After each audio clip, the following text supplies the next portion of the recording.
Salve, salve, internauta! Mais uma aula de genética. Vamos falar hoje da primeira lei de Mendel. Primeira lei de Mendel! Você já ouviu falar aí em caráter? Caráter é o mesmo que característica. Sabe isso? Vou riscar aqui o quadro, ó. Bem, vamos começar dando uma analisada aqui nessa frase. Primeira lei de Mendel diz o seguinte: cada caráter é determinado por um par de fatores que se separam na formação dos gametas e que são puros. Calma.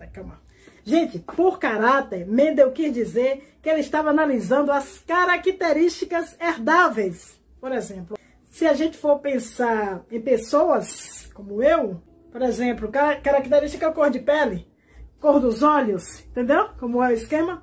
A altura também, característica do teu corpo aí, qualquer uma. Segundo Mendel, cada uma dessas duas características vai ser determinada por um par de fatores. E esses fatores vão se separar na formação dos gametas. Você lembra o que é gameta? Não lembra? Espermatozoide e óvulo. Esses gametas, segundo Mendel, são puros, certo? Essa primeira lei, pessoal, se vocês lembrarem lá das aulas de meiose, vamos lá para a aula de meiose. A primeira lei tem tudo a ver com a meiose, que é um processo em humano de formação de gametas. Mas antes da gente ver qual é a relação entre meiose e a primeira lei de Mendel, eu vou mostrar para vocês o que Mendel fez para poder chegar a essa conclusão, que na verdade é a base da genética com a qual a gente trabalha até hoje em qualquer laboratório de genética, certo? Como é que Mendel lançou essa lei? Presta atenção. Seguinte, o Mendel era monge. Ele morava lá no mosteiro, né? E tinha um cultivo de ervilhas. Ervilhas é uma espécie de planta que ela tem uma característica especial. Ela pode se autofecundar. Sério. Isso significa que ela pode cruzar com ela mesma. Entendeu? Ó, quando tu cruza várias vezes uma planta com ela mesma, tu vai selecionando aí características até que chega um momento em que todos os filhotinhos desses cruzamentos gerados da autofecundação têm sempre as mesmas características. Eles são muito parecidos, muito similares, entendeu? Mendel, ele tinha os cultivos de ervilha que ele chamava de cultivos puros, que hoje a gente chama de geração P ou geração parental. E Mendel chamava assim também, certo? Então ele pegou essas plantinhas puras, ó, presta atenção, por exemplo, ele tinha uma plantinha aqui que só dava ervilhas verdes, ó, porque ela era pura, certo? Então, só dava ervilhas verdes. E depois, ele tinha uma outra plantinha de ervilha que só dava sementes amarelas. Então, ele tinha duas variedades, certo? Uma variedade de ervilhas com característica verde e uma variedade de ervilha com característica amarela, certo? Bom, Mendel, ele queria entender como é que se dava os padrões de herança. Ele queria entender, por exemplo, presta atenção, ó, eu tô sendo hipotética, viu? Digamos que essa plantinha aqui fosse a plantinha mamãe. Ah, mamãe! Aqui é a plantinha mamãe. Vamos supor, né, que aqui seja a mamãe. Ah, mamãe, a gente tá trabalhando com o gineceu dessa planta. E vamos fazer de conta que essa planta aqui é a plantinha papai. Plantinha papai. Mendel, ele queria entender essas características aí dos filhos. Ele queria entender se existe uma característica que se manifesta mais em relação a outra ou não, certo? Para conseguir entender como é que se dá os mecanismos aí de heranças dessas características, o Mendel, ele efetuou cruzamento entre essa geração pura, chamada de parental, certo? Quando ele efetuou o cruzamento verde com amarelo, ele tinha várias possibilidades. O que será que eu vou obter na minha família 1? Será que eu vou obter uma ervilha misturadinha, verde com amarela? Será que eu vou obter aqui uma ervilha só verde? ou uma ervilha só amarela, ou uma ervilha misturada, verde e amarela. Qual não foi a surpresa de Mendel? Quando ele fez esse cruzamento aqui várias vezes, ele fez o mesmo cruzamento e sempre dava o mesmo resultado. 100% dos filhotinhos, 100% dos filhotinhos eram amarelos. Olha aqui. Caraca, ele ficou meio loucão, como é que pode? 100% é um número muito alto. Ele fez esse cruzamento várias vezes. Cruzou verde com amarelo, só deu amarelo. Meu Deus, eu tô fazendo o cruzamento com a ervilha verde, com a ervilha amarela. Essa plantinha aqui, ó, ela não existiria se não fosse essa mamãe verde. Meu Deus do céu, ele queria entender. Será que a característica amarela é uma herança paterna apenas? Não pode ser. Com certeza, essa plantinha neném aqui, ela deve ter um fator verde dentro dela que não estava conseguindo se manifestar. Para provar isso, o que foi que Mendel fez? Mendel fez uma autofecundação de F1. Quando ele fez uma autofecundação de F1, adivinha qual foi outra novidade? Será que vai aparecer só sementes amarelas? Se eu fizer essa autofecundação aqui, será que só vai sair sementes amarelas? Ou será que vai sair só verdes? Ou amarelo e verdes? Então o que foi que ele fez? Ele fez essa autofecundação diversas vezes. E aí ele obteve uma família 2. Essa família 2 aqui, ó. F2. Família 2. Ela sempre aparecia na mesma proporção de semente a família 2. Ó, para cada 3 filhotinhos, ó. 3 filhotinhos amarelos que ele obtinha nos cruzamentos, ó. 3 amarelos. Uma só era verde. Uma só era verde. Meu Deus do céu. Ficou feliz quando ele achou essa verde aqui. Porque aí ele conseguiu provar que se, apesar de 100% da primeira geração ser amarela, essa sementinha aqui, ser amarela, na segunda geração apareceu uma verdinha.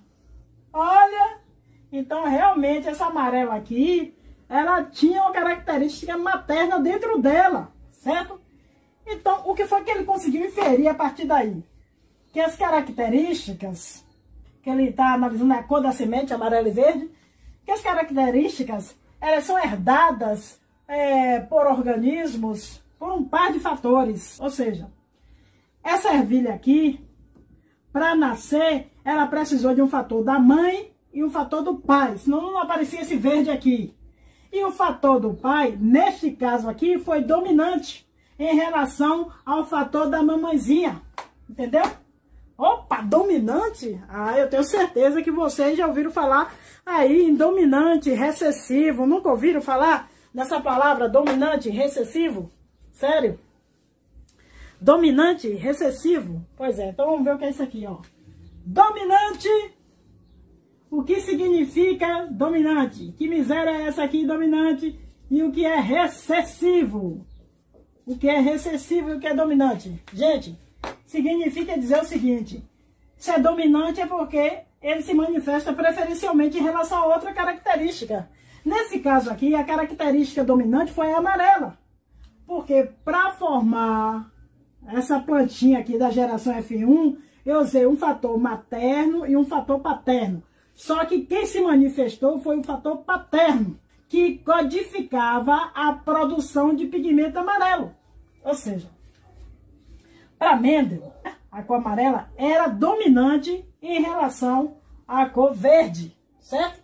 Que é, portanto, aí recessivo. A cor verde é recessiva. Bem, isso se verificou de novo na geração F2, porque quando ele fez a autofecundação dessas plantinhas aqui, ó, ele obteve mais plantas amarelas, ó, do que verde. 3 para 1. Então, o fator amarelo é dominante em relação ao fator verde, entendeu? Isso não tem a ver aí, nesse caso específico, se a herança ela é paterna ou se a herança é materna.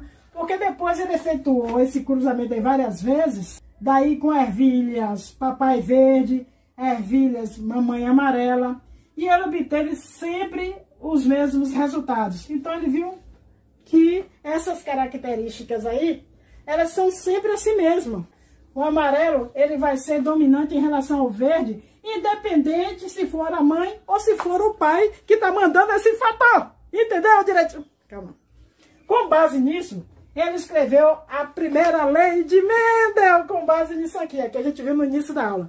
Cada característica é determinada por um par de fatores que se separam aí na formação dos gametas, que são puros, certo? Como assim? Como assim, Dai? Puro? Como assim? Ó, a gente vai trazer esse conhecimento para os dias de hoje e vai empurrar isso aí para as aulinhas de meiose, certo? Que a gente conseguiu ver lá na citologia, não sei se vocês lembram. Gente, na meiose, a gente aprendeu o quê? A gente aprendeu que cada pessoa é diploide. Isso significa que a gente tem, para cada gene, 2 cromossomos, certo? Por exemplo, ó, tu é diploide, tu é 2N. Isso significa que para te formarem, um espermatozoide encontrou um óvulo, certo? Que são células haploides. Na verdade, são gametas, né? Na verdade, o que Mendel estava falando sempre. Então, preste atenção, ó. Eu tô aqui, eu sou diploide. Eu vim de um espermatozoide e de um óvulo, certo? Um óvulo aqui. Se eu sou diploide, esse gameta é haploide, então eu simbolizo por N, tá vendo? Esse aqui é o zigoto, sou eu, que resulta da união desses dois aqui, ó. Do espermatozoide com o óvulo. Ó, o albinismo é uma característica recessiva. Quando a pessoa aí não consegue depositar melanina na pele, enfim, no cabelo. Um albino, ele tem que ser homozigoto recessivo. Ou seja, isso significa que ele precisa herdar um alelo recessivo do pai e um alelo recessivo da mãe, para poder conseguir dar origem à característica albina. Mas o que é isso? O que é alelo? Eu nunca ouvi falar nessa palavra alelo. Ó, o que é que significa dizer que essa célula é haploide? Significa dizer que ela só tem um conjunto de cromossomos, ó. Tá vendo? Essa aqui também só tem um conjunto de cromossomos. E o zigoto tem 2 conjuntos cromossômicos, certo? Então, eu estou analisando aqui, ó, a molécula de DNA, que tem uma receita aí responsável pela pigmentação de cores, né? Então, vamos lá. Tá aqui uma molécula de DNA. O teu pai te mandou um alelo dominante, que a gente chama de azão. E tua mãe te mandou um alelo recessivo, que a gente chama de azinho. Azinho, aqui azão e aqui azinho. Dentro de você aqui, você vai ter os 2 cromossomos, ó. O cromossomo do pai, que tem o alelo dominante azão, e o cromossomo da mãe, que tem o alelo recessivo azinho. A característica recessiva é responsável pelo albinismo. Isso significa que a característica dominante é responsável pela pigmentação, certo? Essa química aqui, física britânica Rosalind Franklin, olha ela aqui, ó, que nasceu em 1920 e morreu em 1958. Nossa, morreu nova, 38 aninhos. Que foi isso? Que foi isso? Grande química, grande física, gente. Rosalind Franklin contribuiu muito, mas muito, muito, para poder descrever aí a estrutura tridimensional da molécula de DNA. Tadinha, gente, morreu muito cedo, 38 aninhos, Rosalind Franklin. Pois é.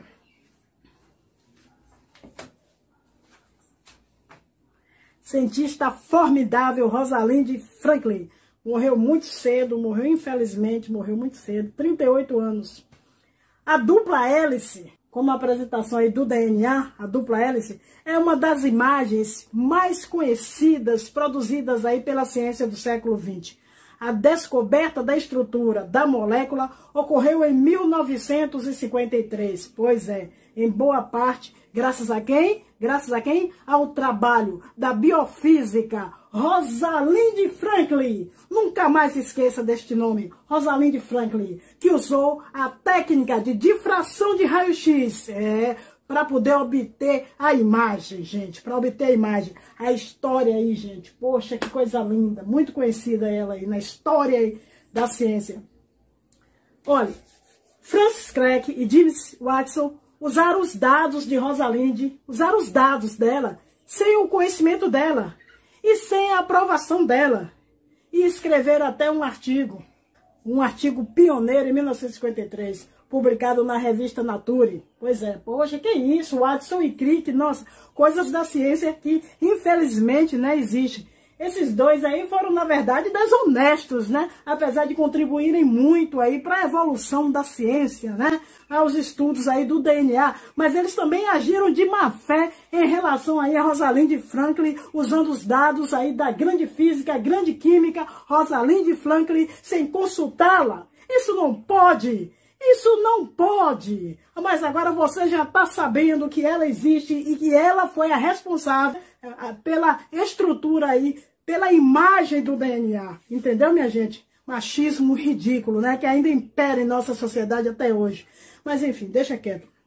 O bom é que a gente fique sabendo disso. Que teve aí um meio plágio, sei lá, que Rosalind não foi citada. Só são citados os dois, o James Watson e o Francis Crick, esses dois aqui, ó. Mas Rosalind, na maioria dos livros, nem é citada, mas teve grande contribuição, sim, grande contribuição para desvendar a imagem do DNA, com seus estudos aí, usando a técnica de difração de raio-x. Que isso fique bem claro, aqui, registrado, aqui, para vocês. Esta mulher aqui, Rosalind Franklin, ela está envolvida na estrutura do DNA, na descoberta da imagem. Que fique bem claro, nunca mais esqueça o nome dela, Rosalind Franklin.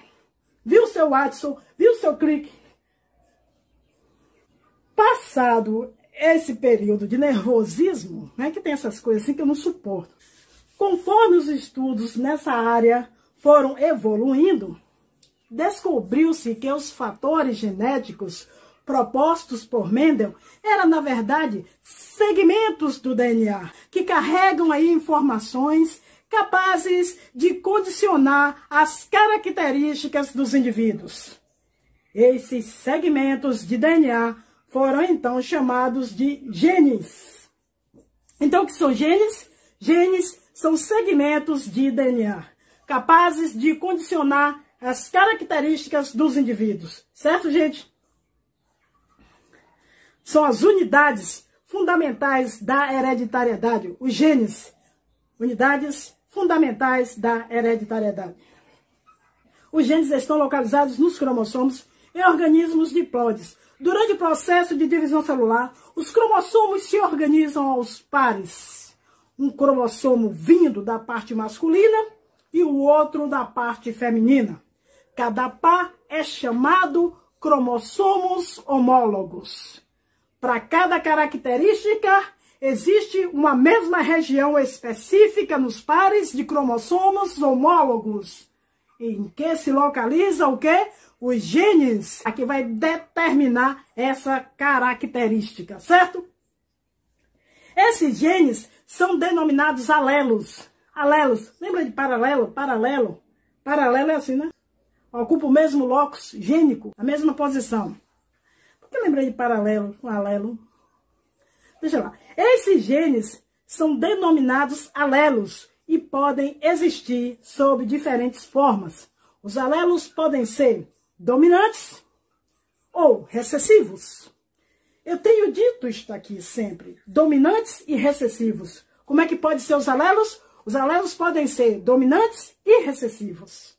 Para facilitar os nossos estudos, a partir de agora, os alelos serão identificados por letras. Vamos identificar os alelos por letras. Por convenção, os dominantes serão representados por letras maiúsculas e os recessivos por letras minúsculas. Ok? Tá ok?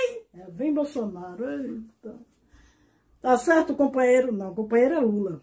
Por que alelo? Por que este nome alelo? Alelos. Alelos é o plural de alelo. É o mesmo que alelomorfos, certo? O significado, digamos assim, da palavra alelo, é cada uma das formas aí apresentadas pelos genes que localizado no mesmo lugar, em cada par de cromossomos, ocasiona aí e determina um efeito ou característica diferente, certo? Alelomorfos também são conhecidos. Por que são chamados de alelos? Porque ele ocupa o mesmo loci, a mesma posição, certo? Por isso são alelos. A origem da palavra alelo, do grego, ó, tá vendo? Um ao outro, com sentido de um em relação ao outro, de maneira recíproca, entendeu, gente? Pois é, mesma posição, mesmo loci, certo? Pois é.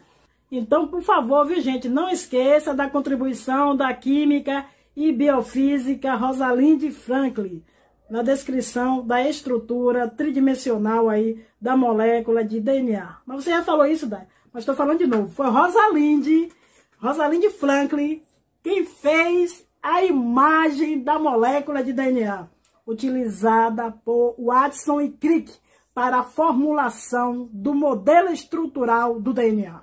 Rosalind Franklin. Não esqueça dela. Não esqueça de dar o crédito a essa grande química, a essa grande física, Rosalind Franklin. Calma, Dai. Calma. Tá bom. Continuando. É preciso que vocês saibam também, meus queridos, que as descobertas científicas, embora normalmente creditadas a poucas pessoas, são frutos de um trabalho coletivo, de toda uma comunidade de pesquisadores.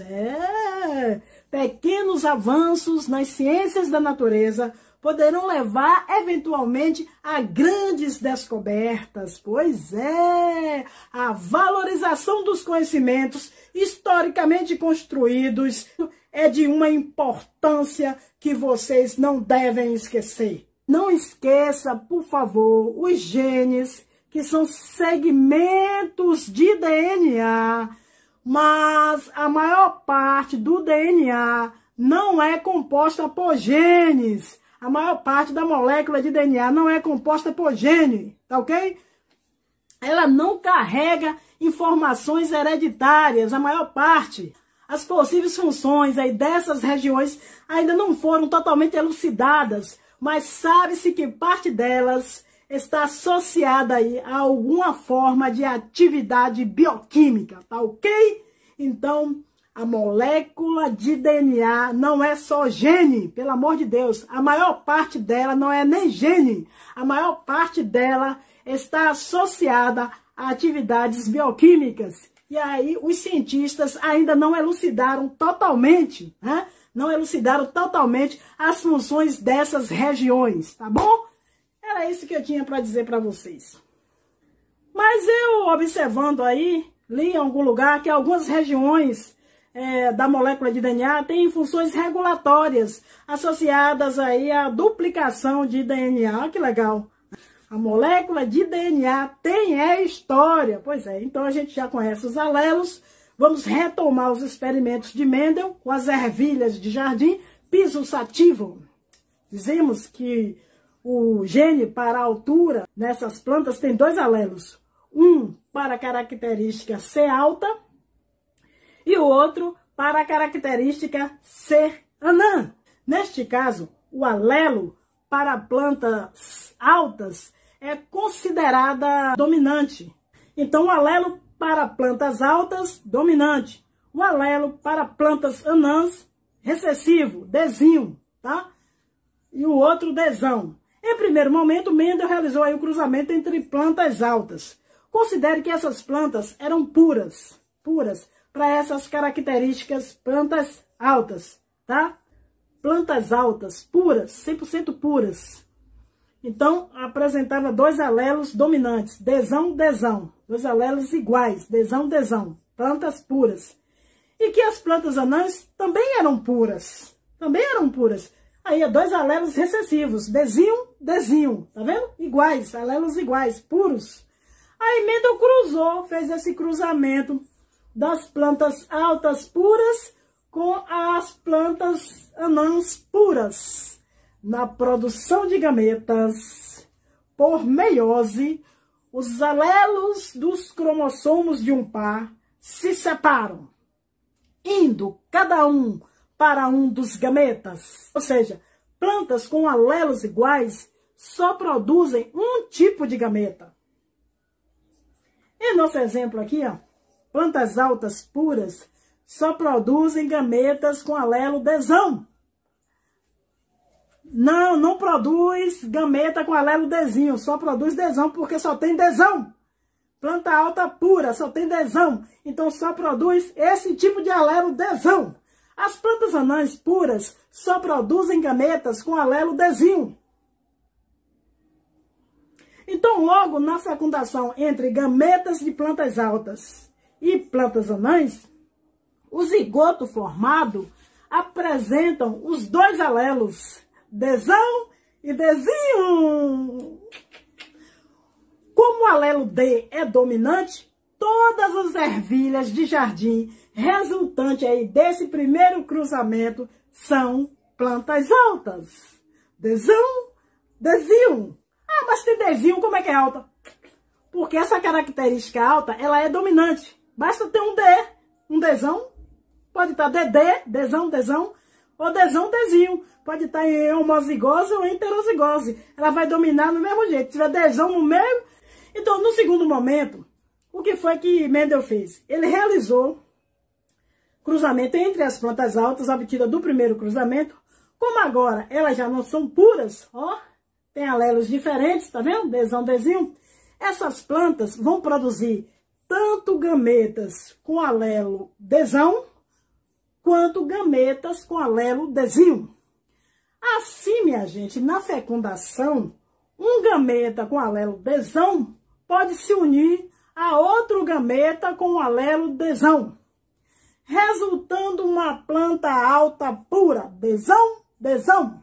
Ou pode se unir a um gameta com alelo desinho, resultando em plantas altas não puras com alelos desão, desinho. Certo? Da mesma forma, um gameta com alelo desinho pode se unir a um gameta com alelo desão, resultando em plantas altas não puras, desão, desinho. Ou podem se unir a um gameta com alelo desinho, resultando em plantas anãs puras, desinho, desinho. Entendeu? Meu cabelo tá massa, ó. Primeiro cruzamento, o que foi que Mendel fez? Mendel pegou plantas altas puras, desão, desão, e cruzou com plantas anãs puras, desinho, desinho. Certo aqui, ó. Essas plantas altas, desão, desão, só vão produzir gametas desão, ou desão. Não vai produzir gameta desinho porque não tem.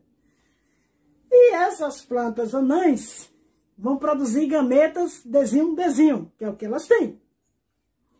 Aí, quando esses filhos aí, resultante desse cruzamento, nasceu, o que é que vai acontecer? Vai pegar um do pai e vai pegar um da mãe. Vai pegar o desão do pai e o desinho da mãe. Aí vai ficar o quê? Desão, desinho. Aí vai continuar alta, porque a planta alta, ela é dominante. Tem o desão no meio, amiga, ela é dominante. Aí esse é o primeiro cruzamento, resultou só em plantas altas, porém, plantas heterozigotas, alelos diferentes, com desão e desinho, né? Plantas altas. Aí, o que foi que ele fez? Pegou essas plantas altas, que não são mais puras, porque tem desão e desinho, e fez um cruzamento. Adivinha o que foi que ele obteve? Ele obteve... Vocês sabem que essas plantas altas, desão e desinho, pode ter dois tipos de gametas agora. Pode produzir o gameta desão, ou pode produzir o gameta desinho, certo? É a mesma coisa é a mãe, pode produzir gameta desão, gameta desinho. Aí quando eles se cruzam, o que foi que aconteceu? Presta atenção. Mendel observou que desse cruzamento, desão, desinho, com planta, desão, desinho, resultaram 4 filhos. Como eram esses 4 filhos? Aqui, ó. Um deles, a planta alta e pura, desão, desão. O outro, a planta também alta, porém não pura, porque tinha o desinho, desão, desinho. O terceiro, a mesma coisa, a planta alta, porque tem o desão, Mas não é pura, porque tem o Dzinho. E o quarto filho? O quarto filho nasceu uma planta anã. Dzinho, porque não tinha o Dzão. Então a planta ficou baixinha, anã. Então esse é o resultado do segundo cruzamento de Mendel. Interessante esse trabalho que Mendel fez. Muito interessante. Parabéns, Mendel. Você é o cara mesmo. Pronto, falei. Então eu quero que vocês não esqueçam e que vocês sempre associem, pelo amor de Deus, a transmissão de características hereditárias aos gametas. Pelo amor de Deus, não esqueça disso não. Associe a transmissão de características hereditárias aos gametas, espermatozoide e óvulo, tá ok? Outra coisa, com exceção dos gametas, as células humanas têm 23 pares de cromossomos. 23 pares. Desses 23 pares de cromossomos que nós temos, 22 pares são chamados de autossomos. E um par que sobrou, 22, não são 23? E esse um par que sobrou é chamado de par sexuais. Então, dos 23 pares de cromossomos, 22 pares são chamados de autossomos e um par de sexuais. As ervilhas utilizadas por Mendel apresentavam aí 7 pares de cromossomos. 7 pares de cromossomos. A gente, nós da espécie humana, nós temos 23 pares de cromossomos, certo? 22 pares de autossomos e um par de sexuais, tá bom? Os cromossomos, autossomos, os genes são encontrados em pares, um em cada cromossomo, aqui ó, um em cada cromossomo, tá vendo aqui? Em pares. Nos cromossomos, autossomos, os genes são encontrados em pares, tá bom? Um em cada cromossomo, não esqueçam disso, tá bom? Esses pares de genes estão localizados na mesma posição nos respectivos cromossomos, certo? Aqui o desenho, ó, dá uma olhadinha, na mesma posição, por isso que é alelo, na mesma posição, tá ok? Tá ok? Rosalind Franklin, ela fez a imagem do DNA, inclusive Watson e Crick fizeram um artigo sobre a estrutura do DNA e nem citou o nome da criatura, não citou o nome dela, ó, de Rosalind Franklin. Isto é uma maldade fora de série, não faça isso, isso é plágio. Não citar o nome do autor, não deu os créditos, os devidos créditos, pelo amor de Deus. Rosalind Franklin fez a imagem de DNA, essa molécula tão importante que a gente precisa estudar. Rosalind fez a imagem da molécula de DNA, utilizada por Watson e Crick, e disso a gente tem que lembrar, porque Crick e o Watson, numa atitude nada bela, usou os dados de Rosalind sem o conhecimento dela. Esta mulher merece ser lembrada. E nós temos que falar que não é de Watson e nem de Crick a imagem do DNA. Eles usaram os dados sem ela aprovar. E escreveram um artigo e o nome dela não estava lá. Mas hoje estamos aqui para não deixar isso passar. Grande Rosalind Franklin, parabéns, lembramos de você. Vergonha no mundo científico, isso é só para reforçar. Então, minha gente amiga, palmas para Rosalind Franklin, uma cientista que só fez brilhar e pelo fato de ser mulher, deixaram isso para lá. Como é que pode? Watson e Crick, muito feio, que Deus os tenha no bom lugar. Mas você tem que se inscrever no canal, porque isso vai nos ajudar. Sofremos para fazer vídeo, então vai lá e dê um gostar. Na próxima aula a gente volta, se Deus nos ajudar.